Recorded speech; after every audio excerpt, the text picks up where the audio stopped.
Les attachés, on commence Netiv Ashtika. Marqué, on sait que dans Netivot Olav, le Maral, il prend souvent, quand il commence un Pérec, il prend souvent un passouk de Michelet. Et bien sûr, il n'explique pas seulement le Pshat Poshut, mais il explique des choses un peu profondes. Stam, il y a. Oui, Bémet, c'est normal parce que celui de Ashtika, il n'est pas long. Ouais. Et on va voir que ce qui est bien dans Netivot Olav, c'est que. Bon, c'est le Yadoua, mais. Prend un peu toutes les mémoires de Chazal qui parlent du sujet, il les explique, c'est un peu un likout, et on va dire que tous les soldats qui auraient pu être éparpillés dans Kiddush Agado, dans Gvurot Hashem, dans Sefer HaNetzar, Tiferet et tout, sur le sujet, on les aurait entendus. Sefer Mishlei a marqué, Sefer Mishlei, Hosech, Imarav, Yodea Da'at, Vikar, Ruach, Ishtevuna. Hosech, Milachon Menia, celui qui s'empêche. Amarav, de se dire, qui empêche son dibou, le De'adat, c'est celui qui connaît la connaissance, qui a une connaissance. Vikar Ruach, et celui pour qui il est très cher et donc difficile de sortir un souffle, c'est-à-dire de parler, Ishtevuna. Alors lui, il est Ishtevuna, il est un homme qui a une sorte d'intuition, une sorte d'intelligence, de Bina, on va voir tout à l'heure comment elle va finir. Bien sûr, si on traduit en expliquant trop au début, bah après on ne laisse plus faire son travail. D'autant plus que de manière générale, on ne sait pas traduire en expliquant, tellement c'est complexe. Très souvent, en plus, dans le Mishnah, j'ai l'impression que c'est Kefel la jaune qui est nous. Que la première partie de la qui est la deuxième partie, c'est la même chose, la première partie c'est différent. Shlomo HaMelech ici, il a voulu nous dire que celui qui empêche son dibour chez l'homme, cela montre qu'il a un accès à une certaine connaissance, une certaine compréhension. Et la reine m'en est à dibour. Et c'est pourquoi il empêche son dibour. C'est-à-dire que, page toute, celui qui parle, nous on a l'impression que celui qui sait, c'est pas acheter ce qu'elle. C'est-à-dire, ici le Rav il nous dit non. Il Shlomo HaMelech il nous dit exactement le contraire. C'est que celui qui sait, comment on va savoir qui sait? C'est que Mona Diboul, quand il se retient de parler. Alors, Bémet, on va devoir expliquer un peu ça. Il y a dans le Rambam, une fois comme ça, je vais faire une entrée. Il y a un Rambam Nifla, Bémet Nifla. Et je pense que je vais le dire, et je vais dire le pshat du Rav avant de commencer, parce que c'est quelque chose que, vu comment après les choses sont développées, ça va nous aider. Le Rambam, je crois qu'il est dans des hôtes. Il y a la naga du Tamid Hacham. Comment un Tamid Hacham il marche, il mange, comment un Tamid Hacham, ouais.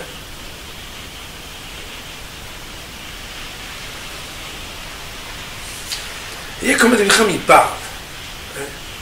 Vraiment Nahmadim.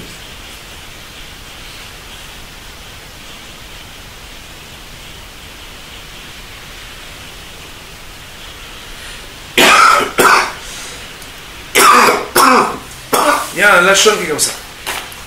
Perek bet minchot deot dans le Rambam. Tu veux, on peut regarder. Non, c'est bon, vas-y. Non, mais c'est Ahmad de voir des choses de nous. On est là pour étudier un texte, pas un récital de musique. C'est-à-dire, on est là pour leur necharou, c'est pas. Ça servira aux autres. Mais là-bas, ici, on est.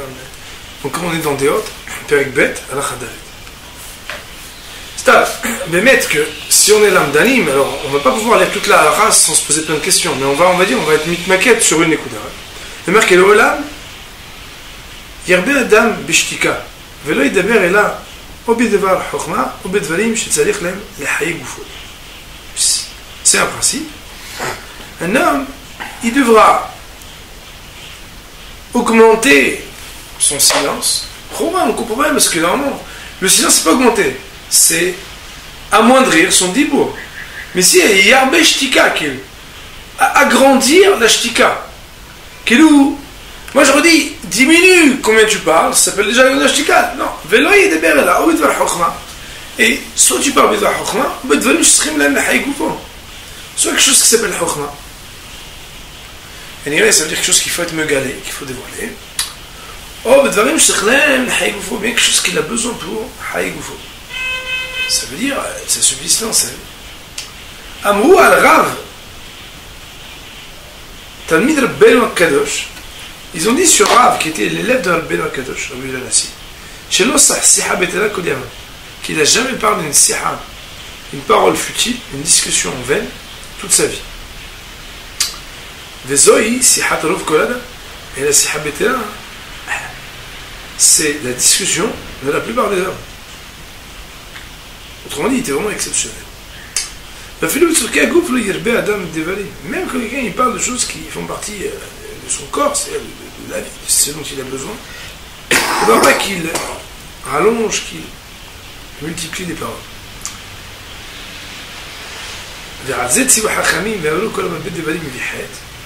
Sur ça, ils ont dit Hachamim, ils ont ordonné que tout celui qui multiplie les paroles, on va le voir, même dans le Mara, Mevihet, il va amener des fautes. Tov, et là, Shitika. Et Hachamim ont dit, ah, je sais pas, je me gagne bien, il dit, j'ai rien trouvé de mieux que. Shitika, ça veut dire le silence. Mais non, ce qui est intéressant, c'est la fin de ce Rambam là. Ouais, pardon, tu fais quelque chose? Non. Mais non, Vrem, Divrei Torah, Divrei Chachma, Yudivalim, Divrei Hacham. Alors là, c'est très important. Le Rav, il avait insisté là-dessus, on se pira. Vrem, Divrei Torah, Divrei Chachma. Et même quand on parle, et aussi quand on parle de Divrei Torah et Divrei Chachma, Yudivrei Hacham. Il faudrait que les paroles du Hacham, Me'atim, soient mesurées, ça veut dire peu nombreuses. Ve'inyanehem merubim. Et que les idées portées par le Dibour soient nombreuses.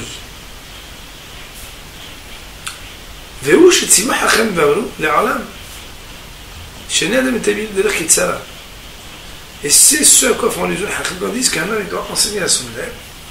C'est-à-dire que ça veut dire d'une manière concise, comme tu dis. Alors là, c'est très fort ça. Mais si les paroles étaient nombreuses, alors que l'idée elle est peu, et bien il y a beaucoup de gens qui font des discours comme ça. Allez, c'est la sottise, c'est l'idiotie. Et c'est pour ça que le verset dit qu'il bat halom berov inyan et kol kesil berov devarim. Que le halom berov inyan, il y a toujours des mélanges de sujets, plein de choses. Le kol kesil est la voix du son. Ben, tu la reconnais parce que berov devarim il parle de plein de choses tout le temps. Ben, l'écoute que moi je veux qu'on retienne, c'est que même quand on parle d'Ivret Chokma, d'Ivret Torah, on parle peu, mais en dire beaucoup. Alors une fois le Rav l'a expliqué comme ça. Et bien maintenant ça m'a aidé parce que il a expliqué comme ça. Il a dit qu'en réalité, Moshe Rabbeinu, on dit qu'il était creux de la chose. Il avait un défaut de parole au point qu'il en était inquiet. Mais comment je vais faire? Les gens vont me regarder, ils vont entendre. Je me redis, c'est Aaron qui va porter ta parole. Ça veut dire que tu fais le creux de la chose. Pourquoi Kadosh Baruch Hu, Moshe qui est Rabbeinu, lui c'est en particulier celui qui va te payer le creux de la chose? Elle explique comme ça. En réalité, il y a ce qu'on appelle la Mahashava, il y a le Dibour et il y a le Maaseh. Trois dimensions, la pensée, la parole et l'action. Il existe à l'origine de la saga, de l'accès à une connaissance, une Mahashava. Cette Mahashava, elle est abstraite. Elle est en parallèle du niveau qu'on appelle Neshama. Le Dibour, il est en parallèle de ce qu'on appelle Ruach. Et le Maaseh, qui, on va dire, est la dimension la plus physique des choses, c'est le Nefesh. Donc, Nefesh, Ruach, Neshama, Maaseh, Dibour et Mahashama. Explique le Rav Varniflay. Mon cher Rabbeinu, la saga qu'il avait, c'est-à-dire l'accès qu'il avait à la Torah, elle était à un niveau de Mahashava. Kvad Pe, la kavana de Kvad Pe, c'est que c'était dur d'arriver à pouvoir l'exprimer dans des mots. Ça veut dire quoi? Il explique le Rav que Kaved, la définition de quelque chose qui est Kaved, c'est... Il y a plusieurs pages. C'est que Kaved, la définition de quelque chose qui est Kaved, c'est quelque chose qu'on a du mal à être métaltel, qu'on a du mal à transporter d'un endroit à l'autre. Kvad Pe ou Kvad Lashon, Moshe Rabbeinu, il avait une connaissance tellement élevée de la Chokhma, c'est-à-dire qu'il accédait tellement au niveau de la Mahashava, de la pensée de la Torah, que pour le descendre aussi bas que de le dire, c'était Kaved, c'était difficile pour lui. De là, il y a tout d'abord une remarque qui est essentielle. Et le Rav nous avait expliqué ça, quand il y a marqué dans le Vinay ramène au nom de la Mishnah, Imen anili mili, si je ne suis pas pour moi, qui le sera? Il explique que le Gaon de Vinay explique que si je ne pense pas pour moi, qui pensera pour moi? Alors, qu'est-ce qu'on veut dire? Il explique le Rav, si toi tu ne penses pas pour toi, alors tu n'auras jamais pensé. C'est les autres qui penseront à ta place. Quand il avait sûr, moi il m'a effrayé. Pourquoi? Parce qu'il a dit qu'il pense qu'il n'y a quasiment aucune personne qui connaisse qui a déjà pensé. Que même ce que nous on a l'impression de parler de Mahashava, en réalité c'est une mahina de Dibour. C'est une dimension de Dibour juste à laquelle on réfléchit. C'est quoi la définition de la Mahashava? La Mahashava, c'est quelque chose qui est la conceptualisation avant même qu'elle arrive à un stade où elle est habillée par des mots. On va donner un exemple. On pose une question dans l'Agma, ou on pose une kushia sur un Rishon. Et la question est ouverte. Puis moi, j'ai envie de dire une vérité pour faire comprendre quel est le kivun, ou quels sont les kivunim d'explication. Ouais. Si je garde le silence, j'ai ma mahashava à moi, toi tu as ta mahashava à toi, toi tu as ta mahashava à toi, chacun est en train de chercher d'une manière très élevée, c'est-à-dire au-delà des mots, au-delà du dibour, au-delà d'une albasha bemilim, au-delà d'un habillement par des mots, comment résoudre cette question, cette énigme, comment élucider ce mystère sur cette problématique? La mahashava, elle ne peut pas se transmettre. Ce que moi j'ai pu penser, c'est impossible de le transmettre. Je peux le dire et le transmettre, mais le transmettre à un niveau qui est déjà un niveau de dibour. Le seul moyen que j'ai d'amener l'autre à ma pensée, c'est ce qu'on appelle de lui donner une petite signalétique, de lui donner un petit remède, mais de rester silencieux pour que de cette shtika-là, lui puisse aller comprendre de Mahashava et pas Bédibour ce que je veux dire. C'est pour ça que moi j'ai compris des fois que, d'abord dans l'enseignement, quand on veut dire un shi'ur, quand on veut dire quelque chose, quand on a énoncé une question, le silence qui accompagne le shi'ur fait partie du shi'ur. Ça veut dire que quand on propose un questionnement, si on veut que l'autre ait la possibilité d'accéder au plus haut niveau de la compréhension, c'est-à-dire au niveau mamash de la mahashava, il faut qu'on lui laisse y arriver seul, parce que si on lui dit au niveau du dibour, on a déjà descendu d'un niveau la profondeur de la compréhension. Et bien mettre que on le voit bien, parce que quand on étudie des Sfarim, ben qu'est-ce qu'on essaie de faire? On essaye par le biais des mots qui sont des signifiants, on essaie d'aller comprendre quelle était la pensée de celui qui avait pensé et réfléchi pour que, après avoir pensé et accédé à une certaine mahashava, il ait utilisé tel et tel mot pour dire ce qu'il veut dire. Autrement dit, qu'on utilise quelque part un niveau plus bas que le niveau de sa pensée, qui est le niveau du dibour, qui est quelque part restrictif, qui vient limiter par des mots, pour essayer de comprendre, mais qu'est-ce qu'il avait comme Svara, le Rashba, la Gemara, Rabbi Shimon, tout ça, pour pouvoir exprimer les choses de cette manière et pas de telle autre.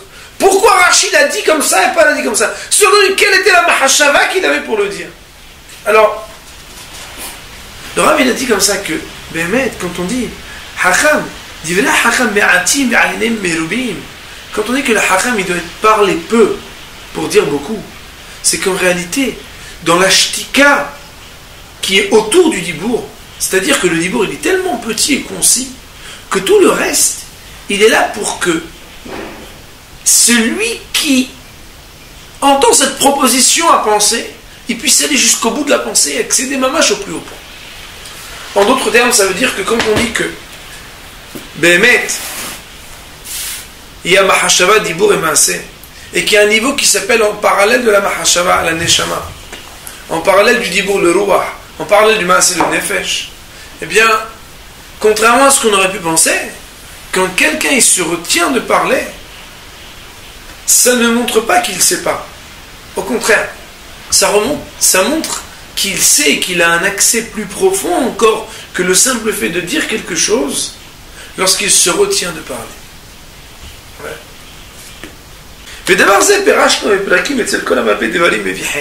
Et ça on a expliqué dans Pirkei Avot.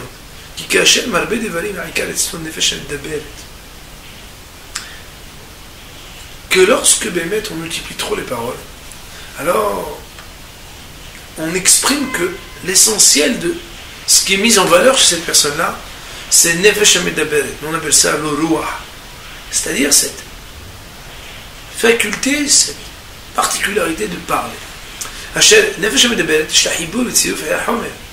Le fait d'utiliser un membre, c'est-à-dire une expression qui est une expression physique, parce que le dibour c'est quelque chose qui malgré tout, même si c'est spirituel, c'est malgré tout le fait d'être beaucoup plus concret qu'une pensée, eh bien il y a un lien avec quelque chose de matériel, c'est pas quelque chose de totalement abstrait. Alors que, et là il faut ajouter, alors que la pensée, c'est-à-dire le silence qui permet de ne pas dire mais de penser ce qu'on pourrait déjà dire, c'est quelque part laisser les choses à un état beaucoup plus abstrait, beaucoup plus conceptuel, beaucoup plus profond.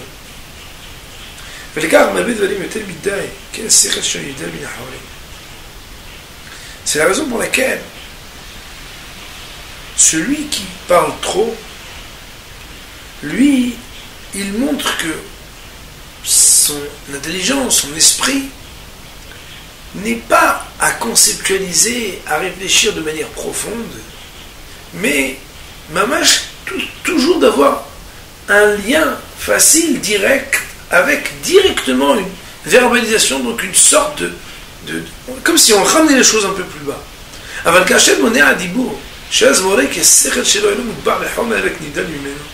Mais lorsque cet homme-là, on voit qu'il retient son dibour, alors le fait de retenir le dibour, c'est un signe qu'il n'est pas ancré dans une manière attachée au matériel de penser les choses, de réfléchir les choses, mais au contraire, de voir les choses de manière profonde, conceptuelle, de manière abstraite. Ou le fikach no medaber al bek sechel yivel et soikar. Et c'est bon. Quoi? Il ne parle pas beaucoup. Pourquoi? Parce que lui, ce qui est essentiel chez lui, c'est ce qu'on appelle le sechel nivdal, c'est-à-dire une intelligence qui n'est pas homrit, mais qui est nivdal, c'est-à-dire quelque chose qui transcende, qui est beaucoup plus élevé que le simple fait d'utiliser des mots. Ouais. Et là, alors, il va plus loin, il parle de la deuxième partie du verset, qui dit celui qui est Yekar Ruach. Yekar Ruach, ça veut dire celui pour qui il est très cher et très rare d'utiliser son Ruach, c'est-à-dire son souffle pour parler. Kelomar, ça veut dire quoi? Que c'est très dur pour lui de parler.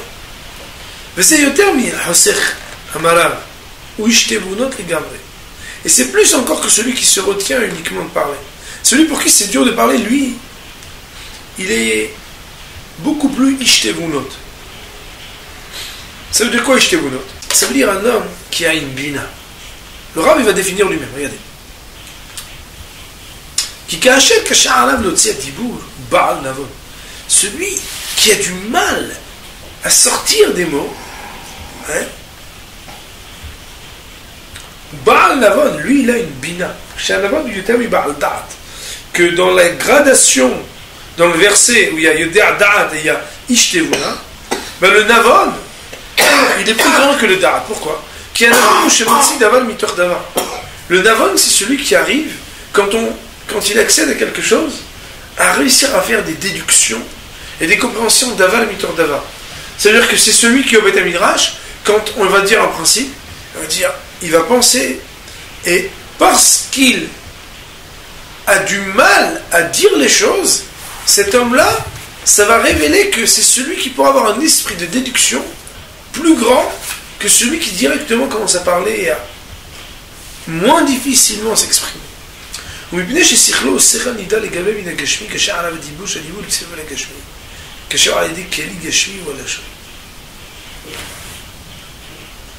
Quelqu'un qui a du mal à sortir par des mots qu'on va appeler des mots presque matériels, c'est-à-dire par une réalité physique, ce à quoi il accède dans son sechel, dans son intellect, dans son esprit, ben lui, il a un accès beaucoup plus abstrait, beaucoup plus profond, beaucoup plus distant de la matière que celui qui utilise un lien à ce qui s'appelle la matérialité, qui est la langue. Pourquoi? Parce que le langage, ben, il accède. Et bien mettre que, quand par exemple on parle de l'âge où les enfants, ils ont l'acquisition du langage, une fois le Rav, il a dit que, en réalité, les enfants, la raison pour laquelle ils ne parlent pas, c'est parce qu'ils n'ont rien à parler. Mais ça veut pas dire qu'ils ne pensent pas.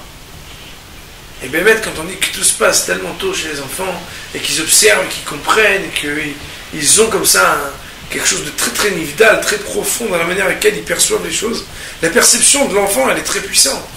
Sauf que le fait de le ramener à une agshama, à une manière de matérialiser et de faire descendre ce qui était dans une prina de machashava à une prina de dibou, c'est encore loin. Un yekar ruah, celui qui a vraiment du mal à sortir des mots, lui c'est celui qui a un sechel qui, du fait qu'il a du mal à l'exprimer, c'est un sechel qui est très développé, plus encore que celui qui juste se retient de parler. Il dit le Rav, dans le même chapitre, il y a un autre verset qui dit Amar Shelomo, Gam Evil Maharish Hacham Yahashev. Aussi, un sot qui se tait, qui reste silencieux, sera comme un sage considéré. C'est-à-dire comme s'il était un hacham.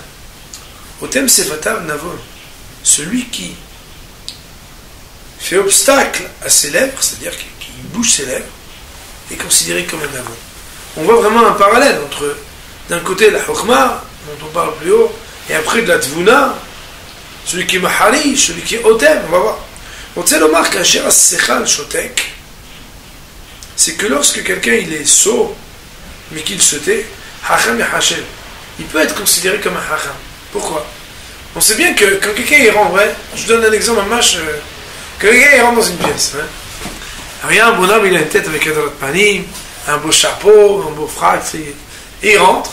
Cette personne-là, quand tu le regardes, tant qu'il n'a pas ouvert la bouche, tu peux même te dire que c'est un grand ami hacham.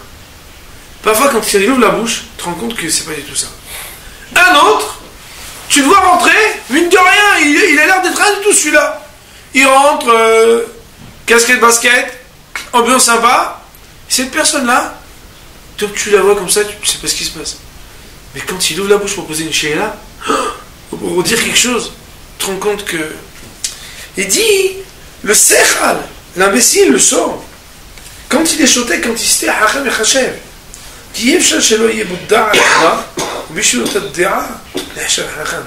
Parce qu'il n'est pas possible qu'il n'ait pas un accès à quelque chose. Cet accès-là, il fait qu'il peut s'appeler hacham. Le fait, à ce moment précis, dans cette situation, de ne pas dire une idiotie, le laisse, au moins pour ce silence, qui laisse entendre qu'il est en train d'accéder à autre chose que le simple fait de dire une sottise, fait de lui quelqu'un qui est hacham.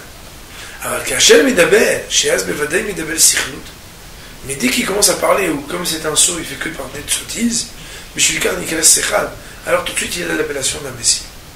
אבל מי שמחשב בsikhlut, אינו נקרא שכל. Mais penser une idiotie, c'est pas quelque chose qui donne l'attribut d'idiot. Qui est sikhlut qui est moi chokhma. Parce que l'idiotie, elle n'est pas au même niveau que la sagesse. La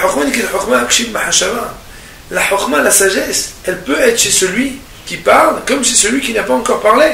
Il peut être considéré comme hacham. Et la chokhma, elle a sa place dans la mahashava, comme on a expliqué plus haut. Alors nous, on l'a pas vu comme expliqué plus haut, mais selon ce que moi je vous ai cité du Rav, au contraire, la chokhma, elle est encore plus chokhma quand elle est avec la mahashava. Aval sikhlut, elle on aime ça la mahashava. Mais l'idiotie, la sottise, elle ne peut pas être définie comme quelque chose qui est une sottise au niveau de la pensée. Qui est le sikhlut metsiout, qui im kachel motzi sikhlut. Parce que la réalité d'une idiotie, d'une bêtise, d'une sottise, n'a de fait, n'a de réalité que quand elle est dite, quand elle est sortie. La sikhlut, la bêtise, la sottise, elle n'a pas sa place dans un domaine qui est un domaine de la pensée. Parce qu'elle est quelque chose qui, justement, est le contraire de la pensée.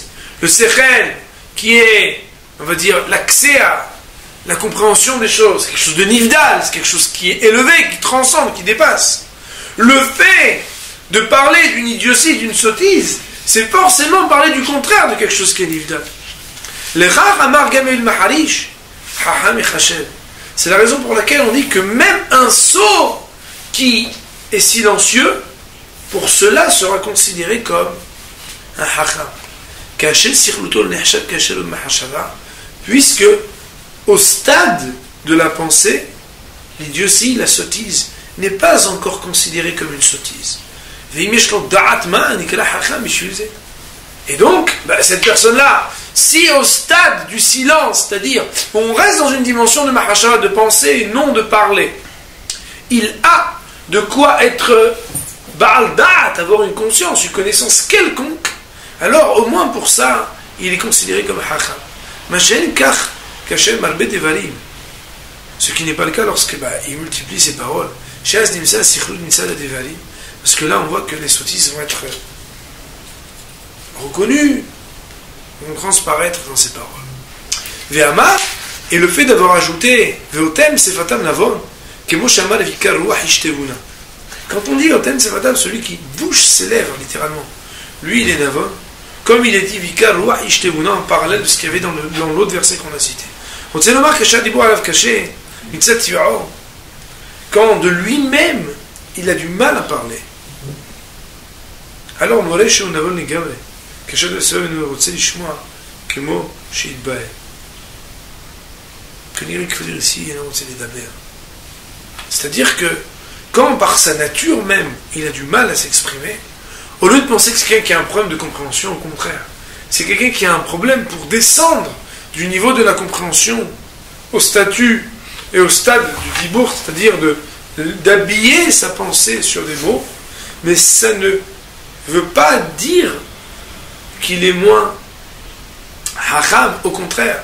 Cet homme-là qui est avare par ses mots, c'est quelqu'un qui a du mal à exprimer sa pensée, du fait même de la profondeur et de l'accès très haut et très élevé de ce qu'il a comme pensée.